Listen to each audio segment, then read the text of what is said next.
All right, so this is like the worst idea I've ever seen executed here at Go Fast Campers.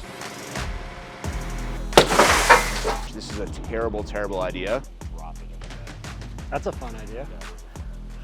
I want to formally be on record as stating so. Are you our lawyer? I am not a lawyer. I should state that. So today we're putting that truck on the GFC Platform Topper and then on a standard fiberglass topper. Let's see how this thing holds up. So here are the two contestants. We're gonna talk about the pros and cons of each. You might just be here because you want to see a truck get smashed, and that's totally fine. But if you want to learn about the engineering, about why these products hold up the way they do, watch for the next few minutes, otherwise skip ahead to 10 minutes. So this is the top of the line cut and spray fiberglass topper, and it has more in common in terms of how it's made with a Home Depot shower stall that might have been in your first rental apartment than it really does with anything else in your truck. So the way that these are made is the manufacturer makes a mold that kind of has this general shape that's styled to the body lines of your vehicle, and they spray a couple of coats of gel coat inside of it, which is a resin that hardens. So that gives you this kind of hard outer skin. And then they take what's called a chopper gun and it cuts up strands of fiberglass and it mixes that with resin and just sprays it into the mold. So that's a human operator going in and just literally spraying the mold full of cut up strands of fiberglass. And the structure from that is derived from just kind of random woven patterns that result. So some of the pros of this construction process is that it can follow the body lines of your vehicle. They can do a really good job of styling this kind of general aesthetic to match the body lines of your truck. It's also incredibly affordable to make and really repeatable. So the tooling is super cost effective. Some of the cons of this construction process is this is not a strong way to make a fiberglass part. So fiberglass in higher end composites like airplanes, race cars, boats, a surfboard, most other applications is a laid up fiberglass process. So you'll typically have a mold with some sort of vacuum infusion or some sort of other additional process where you actually lay up strands of fiberglass, lay up some sort of woven pattern, as opposed to kind of these random chopper gun cut and spray approaches. It is more cost effective to do it with a cut and spray, but it's definitely much more strong. And you can actually engineer a product with a woven fiberglass as opposed to the chopper gun version. Some additional downsides to this is this does not hold up well in a UV application. The automotive paint on these tends to flake and peel kind of like this one does. This is a used topper, and it'll kind of break down with any sort of UV. The other thing that kills these things quickly is any sort of vibration from the road. Because those random strains are oriented in kind of a haphazard pattern, you don't have any loading process. You're just kind of point loading sections of this thing. So putting something like this where you have a roof rack load, or even honestly just washboard and kind of shaking the thing down the road, you'll start to develop fractures and cracks in that fiberglass layup, and it doesn't really hold up to any sort of off-road use. So that kind of, the upside is it looks good. The downside is it's not really meant to do anything other than just cover the bed of your truck. And really who this would be for is someone who just wants the bed of their truck covered. It's a really cost-effective way to do that. If you're mostly driving on pavement, if you're parking it in a garage, this works great. And if you're going down washboard roads, going out and having adventures, loading stuff on the roof, kind of doing the stuff that we love doing, this is not the best product for you or the best way to treat your truck. So this is the GFC Platform Topper, and this is made very differently than basically every other topper on the market. The biggest reason is the structure of how it's made. So this camper utilizes a space frame inside that actually is really taking the entire loading path. So these outer skins have absolutely no structural benefit or value here at all. All the loading is taken by this frame. And to kind of illustrate this a little bit better here, I'll show you just the frame on top of this right here. So this right here is the space frame, and it's what's inside the core of this product. And to better illustrate kind of how it's all connected and how it works and distributes the load, I've got a little piece here to show you. So this is one of these upper corners. Inside of these tubes is pretty much like a Japanese joinery furniture style piece. And this one is not anodized. Normally these are, it doesn't matter. So inside of each of these corners, we have kind of a Japanese joinery little connection point to distribute that load better than just a standard fastener. And then all of these round tube pieces are coped to kind of help that load bearing process so that when you do experience those kind of vibratory loads, it gets distributed through the corners. So this really is what provides the primary structure of this topper. And then we'll talk about the roof and the side panels and kind of this outer perimeter track once we pull this thing off the top. So the roof of this topper is a honeycomb composite material, and it's really neat because it has a PET film outer coating that's incredibly UV stable. So this guy actually has an outdoor UV stable life of about 20 years at Lake Powell, which is pretty much the sunniest place in the United States. The other cool thing is all these parts are serviceable, so that in 20 years, this whole topper is designed to last on your truck that long. You could replace this upper panel, or if like a tree fell on your driveway or something like that. The other neat parts about this topper is that it comes with an exterior mounting track, so you can attach any sort of accessory like awnings, lights, or these roof rack crossbars here that are able to carry pretty massive loads. The outer panels are a really burly 80 thousandths aluminum 5000 series, so it's really strong, really durable, impact resistant, and these are powder coated with a textured powder coat that holds up really well to tree branches, scrapes, abrasion, rock chips, all that kind of thing. So that kind of is how this whole thing is made.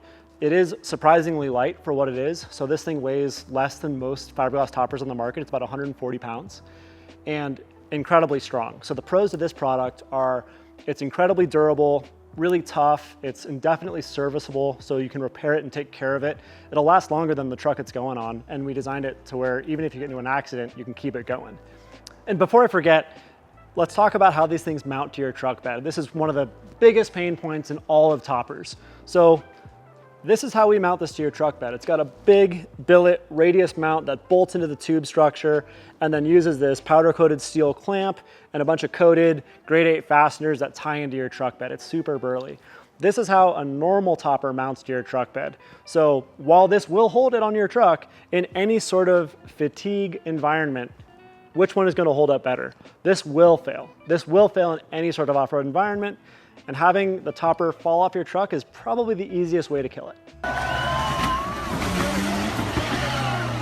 So some of the cons to this here are the body lines don't quite match the body lines of your vehicle quite as much as the fiberglass gel coat because of this construction style. The other thing is that we don't match the body color of your vehicle. We use a really tough, durable powder coat, and honestly, it's pretty much impossible to match a vehicle color. So we choose kind of some general colors that look really nice, and then some accent colors that can really set off the look of your truck and kind of give you a more rugged, utilitarian aesthetic. The other downside is this is a really expensive way to make stuff. So these are all billet machine parts. All of those tubes inside are coped on a big VF10 Haas milling machine. Everything about this is fancy. And this is a monumentally more expensive product as an end result from a cost standpoint than a fiberglass topper. The upside is that we're direct to consumer. So we cut out all that middleman expenditure and we're able to offer this product to you at virtually the same cost as a fiberglass topper that's available on the market. And that provides a lot more value for what you're going to get with this. So who's this for? This is for somebody who wants to use their truck as a truck and not have the topper limit their capabilities with their vehicle. It's for somebody who wants to go on an adventure and have this thing hold up to all the places we love going. So if you like going to gnarly washboard roads, outside in the hot sun in the desert, outside in the coldest weather, and we're based in Montana, it gets like -40 in the winter here. This thing holds up to all those kinds of conditions. And it's built for that kind of rugged, adventurous lifestyle that needs their gear to hold up. And if that's you, this is really the way to go. So next, we're gonna kind of show you the culmination test that we devised for this thing about how this thing's gonna hold up in an acute loading environment. But before we jump into that, I wanna show you the vehicle we're gonna put all this stuff on and kind of show you how we reinforced it in order to take this load. So excited to show you. So this right here is the cheapest Tacoma I could find on Craigslist. And on top of it, we have our GFC Platform Topper. And this topper is bone stock. This is an early production unit. It is slightly taller than the final unit was, or ended up being. But if anything, that's actually gonna make the load test we're about to put it through even gnarlier, just because of the added height and the added load distribution. The truck, on the other hand, is absolutely not stock. So in the bed here, we have about 500 pounds of steel. Why, you might ask? So the reason for that is we have this bone stock topper sitting on top of the bed rails of this truck. And the topper is way stronger than the truck. And if we're gonna put an entire F-250 on the roof of this thing, we wanna make sure that the point of failure won't be the truck, it'll be our product. So this is really the best way to test, give us a solid reference datum, and put this thing through its paces. So this right here is a bone stock 83 F-250, and this is the vehicle we're gonna put on top of the other toppers today. So this guy is fully stock. It even has its motor still. So it's got a beautiful 351 Windsor Ford in there. The only modifications we've done to this vehicle to make this work is we put the drive shaft in the bed of the truck because it hit the topper otherwise. We pulled the fuel tank just for safety reasons.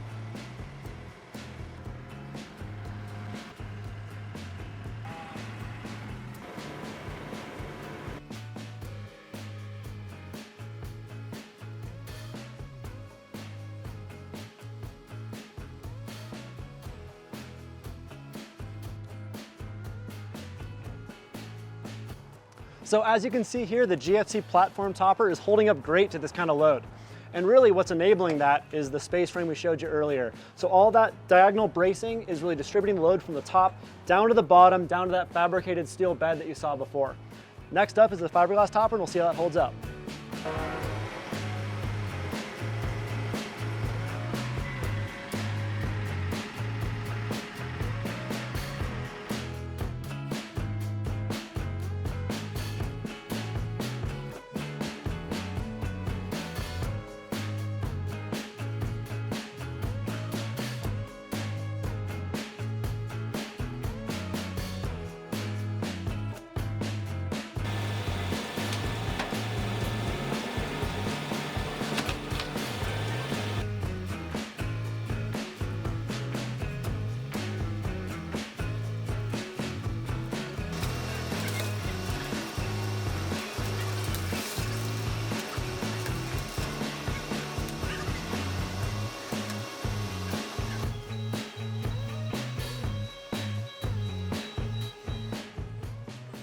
So as you can see, this isn't working at all.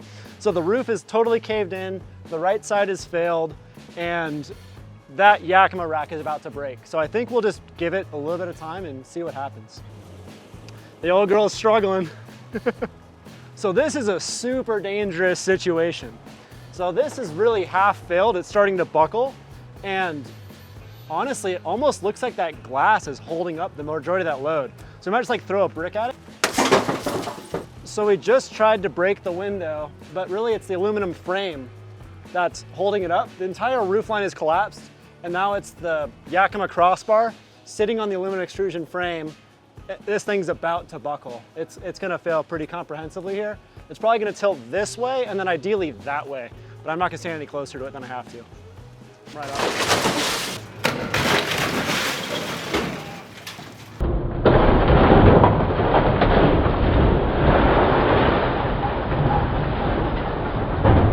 So it broke. if you missed that, that's. I was recording. Shit, really? No, I'm just kidding. Oh, come on. So this could fall down this way, and that's really like the path it's gonna continue to fail. So you can see the strongest part of this topper is actually the aluminum framing, not the fiberglass. The fiberglass all collapsed, and it's really like the window structure that looks like it's holding up the best out of all this stuff. And our entire, just back up a little bit. Our entire like camper topper combo is completely made out of the thing that's failing the least on this. If you see it starting to fall, to say run. I will. Don't worry, I got my speedy slides. So fiberglass toppers are fine, right? I mean, this isn't gonna happen to you if you just drive on the street all the time. Like, it'll be fine. But if you want a product that won't fail you in loading environments and off-roading and any outdoor situation where you're out having an adventure and you have to rely on your gear, this ain't it. Honestly, that other topper, we're gonna keep using it because it's still totally fine. It's in perfect shape. And this one, obviously, is gonna be annoying to have to clean up. Dude, this isn't even like a cardboard. So when we were talking earlier about kind of that cut and spray fiberglass, it's very tough. But this is what that is. So you can see all these strands kind of through this with the resin combination and then the carpet right over the top of that. So that's really where this started to fail. Honestly, the strongest part of this whole assembly was really this like metal extrusion frame, and that's what kind of kept it from collapsing completely. That combined with the crossbars to distribute that load, these held up okay. That one obviously failed pretty catastrophically, but these other two are in pretty good shape. Yeah, so now it's time to throw it away. So if you like this video and you like tests like this, you should let us know in the comments below about what other things you want to see us test. I mean, this is a pretty good test. So hit us up in the comments, subscribe to our channel for more of this kind of a thing. And if you want to see a walk around video of the Topper, we're going to link that in the description below. So you actually see what the Topper looks like, how it works, all the functionality, more than just how it holds up to putting a truck on the roof. Thanks for watching this. Stoked you're here.